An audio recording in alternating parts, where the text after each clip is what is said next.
Balai karantina kesehatan ini infonya bagi sebagian orang itu angker.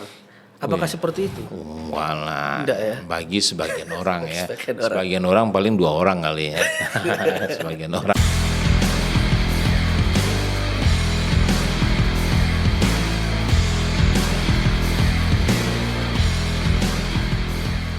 Assalamualaikum sahabat Memorandum TV, jumpa lagi dengan podcast Memorandum TV. Kali ini kita kedatangan tamu yang istimewa. Tamu spesial kita adalah Dr. Rosidi Roslan, SP, SKM, SH, MPH, MH. Banyak ya. Assalamualaikum. Waalaikumsalam Pak Ustadz. Kok Pak Ustadz jadinya salah kayaknya ini. Pak Eko saja. Pak Eko. Ya, ini Siang Pak Eko. Pak Rosidi atau Pak Roslan panggilan karibnya ini? Panggilan banyak ini sebenarnya. Kalau panggilan ya, kalau nama satu aja Rosidi Roslan. Pak Rosidi Roslan. Ada juga panggil Pak Ros kan. Pak Ros. Nah, ada juga panggil Pak Jojo ada juga. Bukan Kak Ros tapi ya. Ya. Kalau itu Upin Ipin. Ya. Nah, beliau ini adalah Kepala Balai Besar Kekarantinaan Kesehatan atau BPKK Surabaya. Ini sudah lama nih kayaknya, sejak setahun lalu ini. Ya, memang ini apa namanya, dulu kan KKP kelas 1 Surabaya, Kantor Kesehatan Pelabuhan. Nah sekarang kan banyak terjadi perubahan, transformasi di Kementerian Kesehatan, sehingga KKP ini memang berubah konsepnya, Balai Besar Kekarantinaan Kesehatan. Intinya kekarantinaan kesehatan. Tapi ada perubahan-perubahan di sana. Nah, ini sejak Pak Rosidi atau Pak Ros ini masuk ini kan infonya ini saya dengar-dengar ini merubah wajah karantina Surabaya. Seperti apa perubahan yang dilakukan oleh Pak Ros ini? Sebenarnya dia sudah ada wajah itu sebenarnya. Kita bukan merubah ya. Dalam arti kata kita misalnya merubah dari yang belum ada gitu ya. Tapi kita merubah sesuatu yang sudah ada. Dan kita maksimalkan, optimalkan, sehingga nanti ujung-ujungnya kan untuk bagaimana masyarakat itu atau pengguna layanan kita itu menjadi lebih puas, sehingga kehadiran kita itu memang dirasakan. Istilahnya transformasi lah. Nah, transformasi. Visi apa ini yang dibawa oleh Pak Ros ini? Ya, yang pertama visi kita itu ya sama sebenarnya dari Menteri Kesehatan ya. Bagaimana kita itu melayani masyarakat khususnya dari sisi kesehatan ya. Jadi masyarakat itu dimudahkan gitu ya. Dan kemudian kalau dia ingin berurusan dengan kita, kita mudahkan dia terjangkau seluruhnya dari sisi biaya, dari sisi menjangkau layanan tempat layanan. Kemudian ya layak, dia harus mendapatkan layak untuk mendapatkan layanan prima gitu ya. Jadi ada kepastian di sana. Nah, ini ngomong-ngomong Pak Ros, ini Balai Karantina Kesehatan ini infonya bagi sebagian orang itu angker. Apakah seperti itu? Walah, Enggak ya? bagi sebagian orang ya. Sebagian Sebagian orang paling 2 orang kali ya.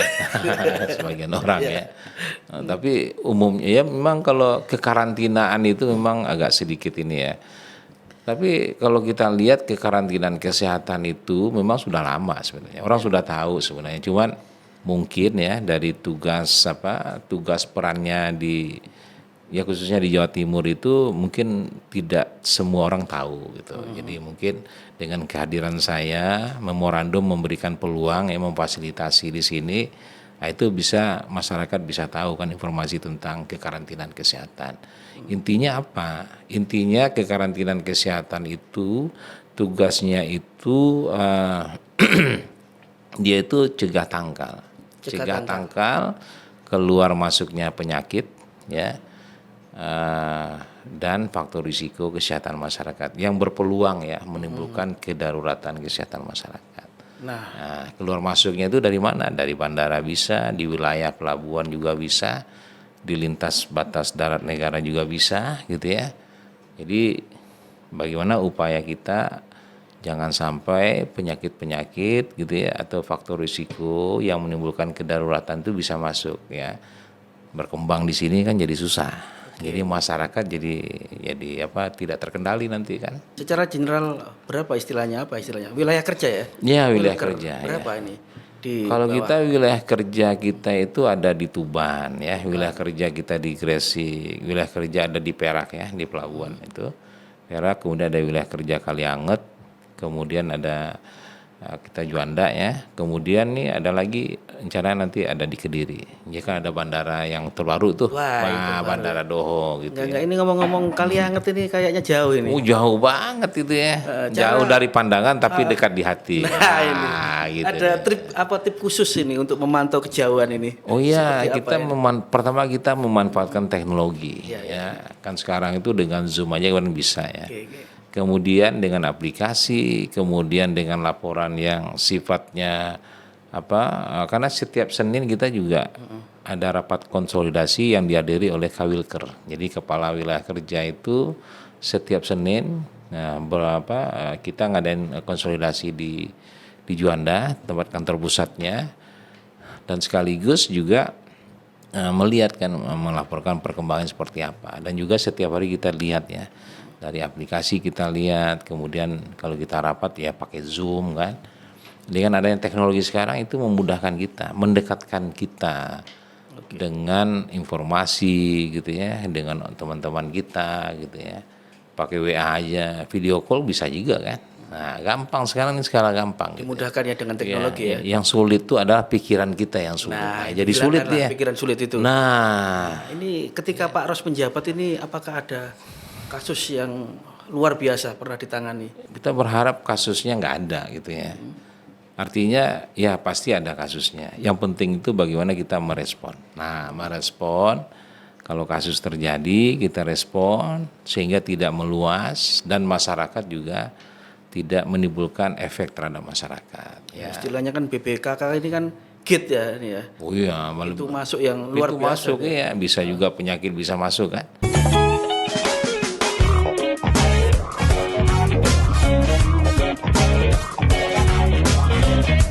Masih bersama dengan Kepala Balai Besar Karantinaan Kesehatan BPKK Surabaya, Pak Rosidi Roslan. Ya, baik Ros, baik. Oh. Tadi sempat disinggung soal COVID-19 Ya. ya, yang luar biasa ini. Nah, efeknya untuk karantina seperti saat ini seperti apa ini? Ya itu kalau COVID-19 itu kan termasuk inilah ya, virus yang masuk ya. Betul, betul. Memang dari luar begitu ya. Memang salah satu tugasnya dari balai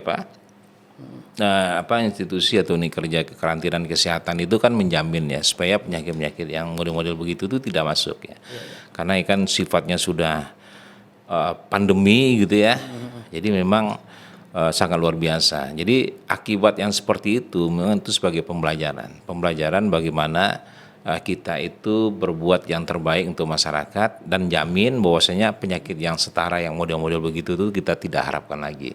Memang setiap pulang apalagi di daerah-daerah yang sifatnya endemis ya. Ya artinya ya seperti Arab Saudi kan endemisnya meningitis ya. Jadi orang umroh pulang itu kita akan lihat screening ya di pintu masuk itu kita screening suhunya. Kalau di atas 38 derajat tuh kita lihat apakah dia bergejala, ada flu, batuk, tenggorokannya gatal atau segala macamnya. Kalau ada seperti itu kita akan lihat, akan ambil sampelnya. Tapi kalau seandainya dia tinggi gitu kita lihat, kita periksa. Karena klinik kita tuh ada di sana. Klinik kita siapkan di bandara, di Terminal 1, ada di Terminal 2 begitu ya. Kalau PPLN sekarang kan di Terminal 2 ya. Nah, di situ kita siapkan.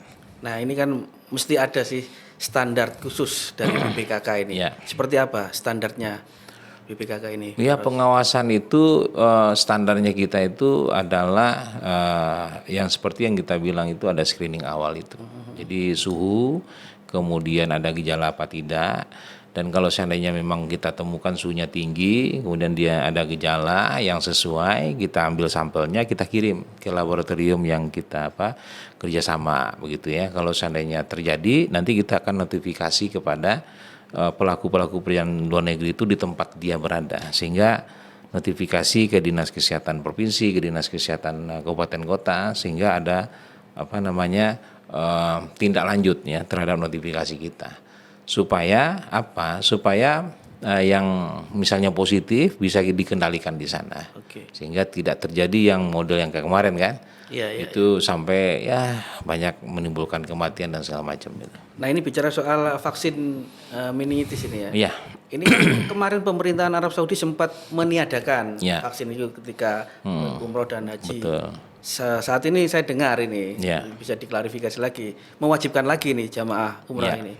Apakah urgent sekali ini jamaah harus vaksin seperti ini? Iya, kalau seandainya kita kan umrohnya kan ke Arab Saudi. Kalau pemerintahan Arab Saudi bilang wajib ya, ya pasti kan, pasti kita sudah mempersiapkan diri. Ya, yang ini yang apa namanya nota diplomatik dari Arab Saudi gitu ya di bulan Mei, kalau nggak salah saya di bulan Mei itu dijelaskan bahwasanya ada wajib ya bagi yang akan ke sana umroh gitu ya wajib untuk disuntik ya vaksin meningitis.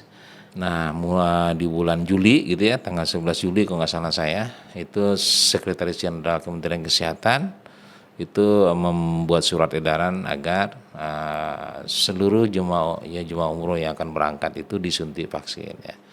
Nah, di situ sebuah kewajiban namanya.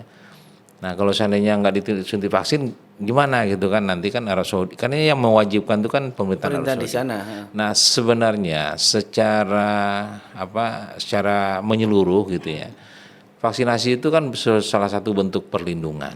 Nah, di situ ada endemisnya di sana, meningitis di Arab Saudi kan ketemu sama orang dari negara lain, ya. Jadi sebenarnya bukan masalah wajib dan sunahnya, tapi ada kewajiban sebenarnya untuk memberikan perlindungan, gitu ya.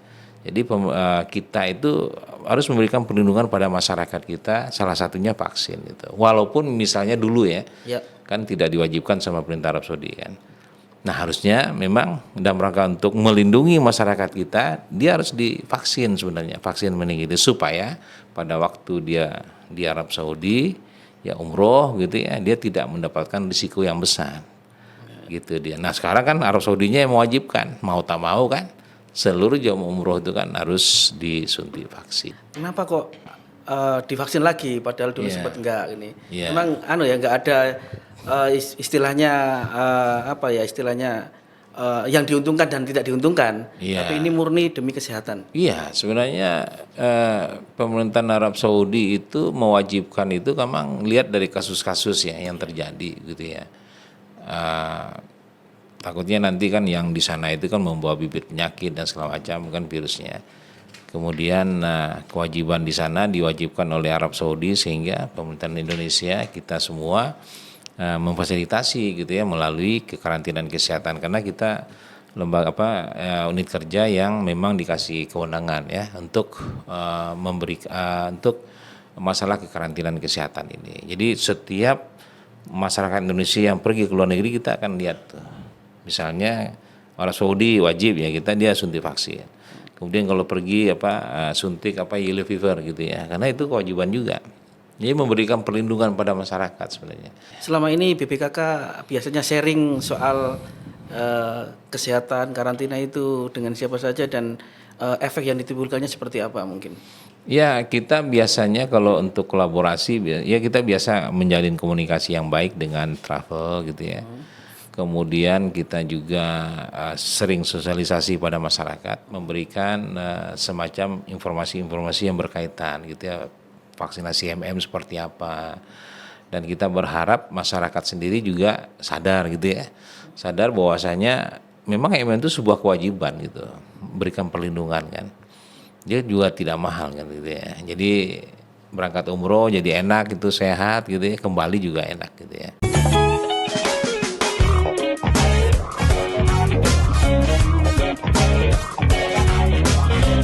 Nah, ini Pak Ros ini. Ya. Kita bisa ini pertanyaan umum untuk mungkin jemaah yang mau umroh atau mau keluar negeri lah. Ini untuk vaksin meningitis ini bisa di mana saja ini selain di BPKK ini? Ya, dalam rangka pemerintah ya, pemerintah untuk memperluas layanan dan masyarakat juga mudah melakukan vaksin ya, vaksinasi. Dan kita juga punya kewenangan ya memberikan izin fasilitas pelayanan kesehatan untuk bisa juga melakukan vaksinasi internasional. Salah satunya meningitis ya. Jadi ada beberapa Vaciankes yang sudah kita kasih izin ya. Izin itu berlaku cuma 1 tahun ya. setahun Nanti aja. diperpanjang lagi ya gitu ya. Kalau bagus diperpanjang gitu ya. Ya kita lihat lagi karena memang udah kita lihat dari sisi kualitasnya. Jadi masyarakat itu mendapatkan layanan tidak hanya terjangkau tapi juga bermutu gitu ya. Yang Jadi penting itu yang penting itu seperti itu supaya masyarakat puas kehadiran pemerintah itu terasa. Nah, Vaciankes itu banyak ya. Sekarang tuh mungkin sekitar 48 ya, 48 nambah lagi gitu. Khusus di Surabaya itu. Bukan di Jawa Timur, Jawa Timur. ada sebagian Jawa Timur mungkin ada tanggung jawabnya. Nah, di Surabaya ya lebih kurang 10 tempat, di Sidoarjo ada lebih kurang 5 juga. Ada di Mojokerto, ada di Kediri, ada di Madiun gitu ya. Ada juga di di tempat-tempat lain ya. Ya sehingga di Bojonegoro ada juga. Sehingga memungkinkan tidak hanya kita melakukan vaksinasi itu tidak hanya tempat kita, tapi juga di tempat lain sehingga masyarakat atau jemaah umroh yang akan pergi gitu ya tidak harus pergi ke tempat kami gitu ya. Jadi di mana dia tempat berada misalnya di Kediri kan situ ada gitu ya. Tinggal lagi nanti bagaimana memastikan bahwasanya jangan pas berangkat baru disuntik gitu. Nah ini kan tidak memberikan perlindungan yang optimal. Jadi kita sarankan masyarakat itu H-10 hari sudah harus suntik. Supaya apa? Supaya daya kuatnya vaksin itu sudah terbentuk bagus gitu ya. Ujuk-ujuk besok berangkat baru hari ini gitu. Baru hari ini kan gitu loh. Kan semacam virus Iya. Ya itu kan tuh membentuk gitu ya. Dimasukkan itu. Ya kan virus yang dilemahkan itu. Dilemahkan. Jadi kan virus yang dilemahkan itu masuk ke tubuh kita kan di situ kan dia memicu kan imun terbentuk. Nah, itu kan butuh hari ya. Ya bagusnya itu kan H-10 lah ya. Perlu adaptasi juga itu. Nah, optimal dia untuk imunitas sehingga juga bagus bagi jemaah umroh. Jadi kita itu asal yang mengajukan Vaciankes itu sesuai dengan persyaratan yang ada gitu ya. Kami juga tidak mempersulit ya. Sesuai dengan persyaratan pasti kita kasih izin gitu ya. Karena memang kita ada verifikasi lapangan nanti.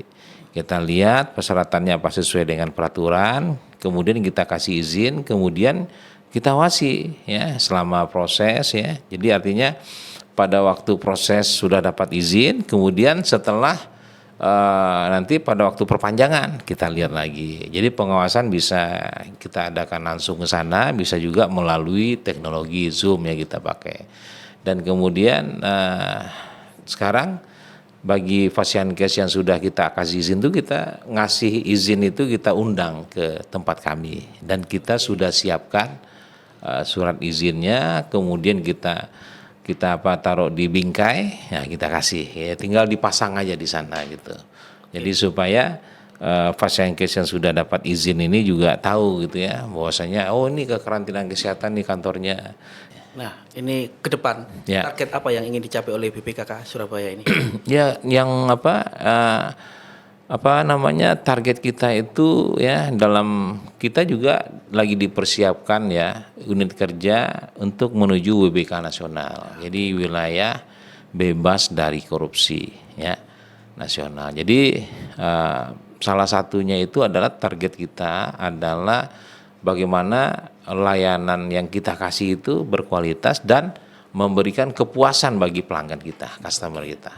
Kemudian satu lagi bagaimana kita menjalankan aktivitas sehari-hari itu, birokrasi kita itu yang bersih, yang melayani gitu ya. Dan bagaimana kita dalam berkegiatan itu setiap personal kami gitu ya, kita harapkan nanti itu target kita memang menyadari bahwasanya bagaimana kita melayani yang sesungguhnya gitu ya.